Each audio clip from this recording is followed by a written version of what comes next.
Lego games have been a very important part of my life.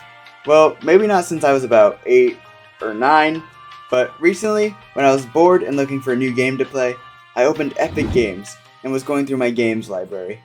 I saw many free games that they had given out. Like, seriously, 7 or 8 pages of free games. We might need to look into that. But anyways, that was when I saw it, a game that changed my life. Lego Batman. I was instantly hit with such a wave of nostalgia that I just had to play it. After only a couple weeks of playing it, I got the 100%. Right after that, I played Lego Batman 2, which was also included in those free games. Seriously epic. How? You can't keep getting away with it! But I got the 100% in that in just a week. Then, to finish off the trilogy, I got 100% on Lego Batman 3. After replaying all these great games, well, mostly great, I got the 100% in just over a month. I felt like I was kind of wasting my time, as I have many other commitments, like starting college soon, playing soccer in college, managing my relationship, and watching different forms of brain rot while rotting in bed. I mean, it is a part of the necessities. So, instead of doing these and kind of wasting my time, I thought I should make videos of the 100% journey. So that's really what the main point of this channel is. To convince myself that I'm not just wasting my time enjoying children games. And what a better way to start this channel's 100% content than with one of the best Lego games, Lego Marvel Superheroes. We'll see if it's as good as I remember it being, and finally, when I complete it, we'll see how it compares to the Lego Batman trilogy. So, the first level of this game is pretty heat. Not gonna lie. You get Iron Man, who's the best character in this game. It's pretty reminiscent of Superman from Lego Batman 2, where he's just dominant over everyone else. And then you also get Hulk, who's pretty solid as well. The first big fig, I think, in Lego game history or something like that. I don't really know. And they make their way up a street of cars that could have only been caused from an average Avengers saved day. That's when Hulk is faced with the abominable Turd Man. Bro literally fights with the stinky breath. That's kind of wild. After that, they make their way into Grand Central Station? And that's where they fight the Sandman. Half of this battle is the internal battle of not turning off the volume because of Sandman's terrible, atrocious, unfunny, terrible puns. I think I'll give you a hand! Oh no! After boofing on random goons for a couple minutes, we're thrown into the air and saved by one of the most occurring characters in any level, Spider-Man. I don't know if that's actually true or not, but it feels true. We then make our way back to Sandman and take him down using a complex hydrogen compound. They recover the cosmic brick that the Turd and Sandman were trying to steal, and that's when we grab our first achievement for completing the level. Starting the second level, we find out that Loki and Dr. Doom are working together to gather the cosmic cubes for some sort of evil plan. Then we go back to the S.H.I.E.L.D. helicarrier where we meet Mr. Fantastic and Captain America. We then jump off the helicarrier where I got to relive one of the best moments from my childhood, and we earn another achievement for that. We then break into Mr. Fantastic's own home because he forgot to leave out the spare key. Then inside, we find Dripless Oliver Tree. I mean, Dr. Octopus. And it turns out that we walked in on him fondling the cosmic cube. So Captain America and Mr. Fantastic had to deal with him and his lawless shenanigans. Well, I was actually coming out here to pick up a cupcake. After chasing him onto the roof, and then chasing him through the Daily Bugle, you'll never guess who shows up. Spider-Man! Again! We fought off Dr. Octopus in Times Square, but before capturing the cosmic brick, he tossed it to Green Goblin to slam down the alley-oop, and then we got the achievement for finishing the level. All the heroes from the previous level decide that they're too cool to chase the Goblin, which reminds me of what your mother does to my ball, and they pass off the job to track him onto Black Widow and Hawkeye. Not my pick of Avengers personally, but life moves. They track him down to Oscorp, and you'll never guess who they find. Spider-Man again! The superheroes devastate poor scientists and interns that were just trying to make it through the day, and they finally make it to Green Goblin. But Green Goblin destroys the whole elevator, so they need to find a way to scrounge up the tower, and then they're met with more poor workers who just happen to fall victim to experiments. But don't worry, they'll destroy them too. Venom tries to run away from me, but me being determined to catch him, accidentally gets stuck in the mat. Luckily, I had just saved, and easily made it back to where I was. In pursuit of Venom, we make our way down this long, weary hallway.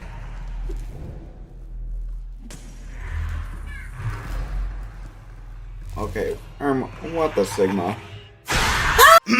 After regaining my dignity, I took down Venom, but Green Goblin was able to escape. After that, we get the achievement for completing the 3rd level. For reasons of me not wanting this video to be 12 years long, I'm gonna start speeding up my summaries of the levels. For reasons I forgot, Iron Man and Hulk go to Rikers Island, and you'll never guess who they meet. Not Spider-Man. It's Wolverine. He's been tracking Sabretooth and has traces of him here. We then find out that Sabretooth and disguisable Smurfette are here to break out prisoners. After having to fight for our lives to get into prison like a Travis Scott mosh pit, we find that Whiplash and the leader are here for plot reasons. We accidentally let the Turd Man out of his cell, but I'm sure that won't affect us later. Carnage, Red Skull, and Rhino are released, and this will affect us later. And in Freaky style, Magneto undresses Iron Man. We fight Magneto and Sabretooth on an elevator thing, and I do have to wonder how tall this building is, because we were going up for a while. After defeating Sabretooth, Magneto gets away, and the abominable Dookie Pookie jumps Hulk. Then there's like a 10-minute fight between the two big green dudes about which shade is better. After defeating the Poop Troop, we see Loki break out of his cell and get the achievement for completing the level. Hulk and Wolverine take the jet, leaving Captain America and undressed Iron Man to have to go back to the Stark Tower to get him a suit. When they get there, all of Iron Man's gadgets are going against him, which leaves Iron Man to have to use his Mark 1 armor. They proceed up Stark Tower where they find Aldrich Killian and Mandarin. They then pummel them. Mandarin takes a Hulkbuster suit, but Iron Man gets control of all of his other suits, and 20v1's Mandarin,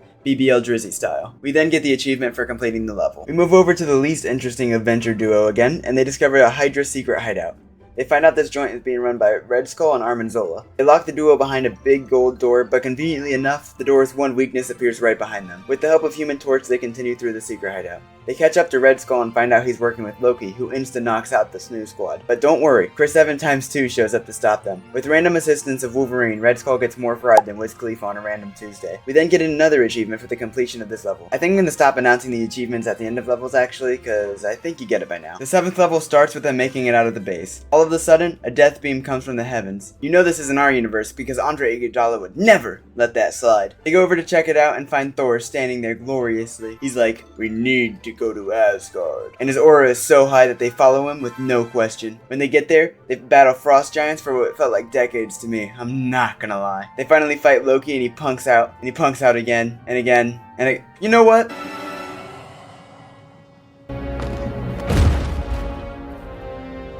No resurrections this time. Loki then summons the Destroyer, which was a pretty lit boss fight. I'm not gonna hold you. Even after being defeated, Loki manages to get away, and that's the end of the level. Dr. Doom sends some work associates to politely reacquire the Cosmic Cube from Wolverine at the X-Manor. Then, things get a little messy. Jean Grey and Cyclops are tasked with the saving of mutants within the burning building. Juggernaut kindly opens the door for them to reveal Toad getting freaky with Storm. What's with the evil mutants always being on freaky mode? Storm escapes and helps open a passage for students. We go outside to witness Iceman losing a 1v1 to Dollar Tree Human Torch. Then the mutants proceed through the school toward Professor X. We then see Professor X in trouble with Magneto, but the professor ends up being Smurfette from earlier. They run away and accidentally run into Beast. Magneto and Smurfette make their escape but leave Juggernaut to deal with the mutants. After the mutants take down Juggernaut, they find Wolverine and Professor X after an intense 7 minutes of heaven. That concludes level 8. The heroes come to the conclusion that Doom and Loki are trying to combine the Tesseract and the Cosmic Bricks from earlier, and that's a big no bueno because powerful boom boom machine and whatnot. So they head their way to Doom's castle to stop them. The Fantastic Four throw themselves at the castle Angry Bird style and make their way through, until they get to the entrance of the castle where they find Nick Fury and the Human Torch fighting for their lives at the front door. They get inside and find the Green Goblin. This fight was like bullying a toddler. Then Mr. Fantastic did this. And that defeated him for good, apparently. They proceed through the castle and find Doom with the Death Ray. But it isn't real. Loki just drops a couple close relatives of the Thing on them, and the level comes to a conclusion. Iron Man and Thor head to Dr. Doom's submarine to stop him. They then go inside and... wait. What was that? It's Spider-Man! They go through and tidy the place up out of the kindness of their hearts and head towards the doctor. Then, for no reason at all, MODOK appears. After beating up on Lowbro, the place starts to flood and Dr. Doom gets away in a smaller submarine. It's looking bad, then Jean Green comes out of the literal floor and saves them. They then have to walk underwater for what is probably the worst part of this game, purely because of the way it tested my patience with how slow Jean Grey walked. They then get to Doom's smaller submarine, which he managed to crash, and then they capture Dr. Doom, and the level is over. While riding the submarine back to land, the heroes are scooped up by an evil Statue of Liberty led by Magneto. He helps Doom escape and we see the statues being controlled by Mastermind. Iron Man, Spider-Man, and Thor are in trouble, so Hulk, Wolverine, and Mr. Fantastic come to the rescue, but get uppercut into the Roxanne building. The three attempt to make it through the building while Lady Liberty attempts to smush them. They make it through, but then France's best gift they've ever given stomps on them. This allows the heroes to be inside of the statue and to scale her. When they make it to the top, they are faced with fighting the Mastermind in a rinse and repeat all boss fight. When they defeat the Mastermind, Magneto controls the statue and makes her throw her head a million miles with the three heroes on it. And then that's that's the end of the level. Cap finds out what happened to the Statue of Liberty and cries like my freshman self when I found out Zendaya was with Tom Holland. So, out of vengeance, he and Thing fly a jet to an island straight out of a Steven Spielberg movie. Thing gets stuck in the ground somehow, but don't worry because Cap gives Thing a few pumps. And they make their way through the island. Other than the dinosaurs, this level is pretty mid. Not bad, just uneventful. Until the boss fight. Rhino jumps out of a bush, as if bush camping works in 2024. This fight is the typical make big guy run into thing boss fight, but I actually enjoy the way they did it in this level. Much like with the Magneto fight, it made me feel like there were actual stakes in the gameplay, even though there weren't, and it's a Lego game, so if I die, nothing bad happens. After defeating what we think is Magneto, it just ends up being Mystique, and the real Magneto launches the core of the island into Summit. And just like that, one of the middest levels of the game is over. We then cut back to the 4 that were in the submarine that got Tom Brady earlier. They get a hold of Nick Fury, and Fury tells them that Magneto, Loki, and Dr. Doom are in space, likely creating a super weapon. Once again, big boom boom weapon, not very good. So, Iron Man, Thor, and Spider-Man make their way towards the Stark jet to fly it to the asteroid spaceship thing. For some reason, the jet is kept in a pond, which is a little weird, but to each their own. The bad dudes discover the heroes have entered the spaceship and sound the alarms. This gives way for the heroes to destroy virtually everything and anything in the ship. They get to Magneto for what I thought was about to be an awesome boss fight, but he ran away Loki style. But don't worry, we catch up to him and get the epic boss fight we deserve. Bro literally pulls out a strap mid-fight. Easily one of the most underrated boss fights from any Lego game. Magneto is defeated and then hurled into space. Kinda wild as I'm certain Bro can not breathe in space, but it doesn't matter to me because the level is over. Fury talks to Silver Surfer and Silver Surfer basically tells him that he's useless, so Nick Fury calls for assistance from Mr. Fantastic and the Invisible Woman. They go to the helicarrier, and while I'm there, I grab the 2x stud brick from the Deadpool room and I make the best character in the game, Bob, who's low-key just Thor with an Iron Man mask, but I didn't accept that fact until later. Also, here's my kid. He's been with me for most of the game, so if you've noticed me getting up and moving around a lot, he's why. Anyways, I get an achievement for creating a character and I move on to the actual story level. We cut back to the Doom spaceship thing, and Captain America, Thing, and Storm join the other heroes that were on the ship. This is basically a part 2 of the last level. The heroes work towards getting sucked out of a big hole in the ship that conveniently puts them right in front of Loki and Dr. Doom. Then we get the Dr. Doom boss fight. This is yet another banger boss fight. Doom sends a big Doom bot at us and the Thing brutally rips its face off. Doom proceeds to baby rage and sends 2 more. After defeating them, Thing decides it's best to end his run of brutality by punching the man with a PhD into space to finish off the level. Loki finished the big boom boom weapon, and it turns out the whole time it was just all a part of his evil plan to take over Galactus and make him eat Earth. But like Loki, I thought that was Galactus' plan the whole time. Bro was hungry even before Loki was controlling him. Anyways, Loki controls him and destroys the lame Death Star and sends the heroes back to Earth. They decide they must band together with the villains if they want any chance of saving the Earth. This is the start of probably the most iconic level of this whole game. All the heroes and villains complete their bonding and are ready to take on the final battle. The start of the fight starts with Thing, Mystique, Spider-Man, and the Green Goblin. After annoying Galactus enough, he moves over to the next group of Kaka King, Iron Man, Venom, and the Human Torch. Similarly to the other group, they make Galactus focus on a different group, and they consist of Dr. Oliver, Mr. Fantastic, Captain America, and Nick Fury. They have one of the most meaningful jobs of creating a portal to send Galactus through. Then it's up to Magneto, Storm, Dr. Doom, and Cyclops to make a cake to congratulate Galactus for taking the L. He goes to eat it, then Hulk jumps through and Falcon punches him into being a Guardians of the Galaxy problem. This defeats Loki and completes the story for this game. So, after finishing the story, it's been about just under 6 hours, and now it's time to clean up. LEGO Marvel Superheroes consists of an incredible open world of New York City. I even recently went to New York, and I kept saying, yo, it's the thing from LEGO Marvel. That being said, this super in-depth world has a lot to do inside of it. And since this video is already 13 minutes long, I'm going to do my best to make the next 10 hours of gameplay fast for you.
hope you enjoyed the montage, and if not, remember, that was 10 hours of my life, and only like 2 minutes of yours. Now, all that's left for me to do is complete this race, and then buy the boats that are apparently in the game, and we have the 100% with all the achievements. Overall, LEGO Marvel Superheroes was just as fun as I remember. But is it better than the LEGO Batman games? Well, let's just say LEGO Batman 2 is my favorite of the trilogy, and it walked so LEGO Marvel could run. Virtually everything LEGO Batman 2 does well, LEGO Marvel does it better. A big open world with lots of quests to do and a lot to explore? Well, LEGO Marvel has a bigger world with even more to do, and not to mention the improved flying mechanics. An original story with lots of cool and interesting levels? LEGO Marvel has better levels and a debatably better story. Character roster? That isn't even a question when comparing the two games. LEGO Marvel has the X-Men, Fantastic Four, the Avengers, the Guardians of the Galaxy, Howard the Duck, while LEGO Batman 2 barely has the Justice League. And yes, it isn't necessarily fair for LEGO Batman 2 because it is older, but as I said, I feel that TT Games did an excellent job of building off the success of LEGO Batman 2 and improving everything to be able to make LEGO Marvel as good as possible. So in conclusion, they are both amazing games, just LEGO Marvel is slightly more amazing. And please don't hurt me for saying that, LEGO Batman fans. Thank you for watching. If you enjoyed the video, please leave a like, and subscribing would be appreciated. If you have any suggestions of what I should play next, please leave them in the comments. I was thinking about LEGO DC Supervillains, if that helps you come up with any ideas. Also, this is my first video of this style, so if you have any recommendations or advice for me being a new creator, I'm all ears. Once again, thank you, and I hope you all have a wonderful day.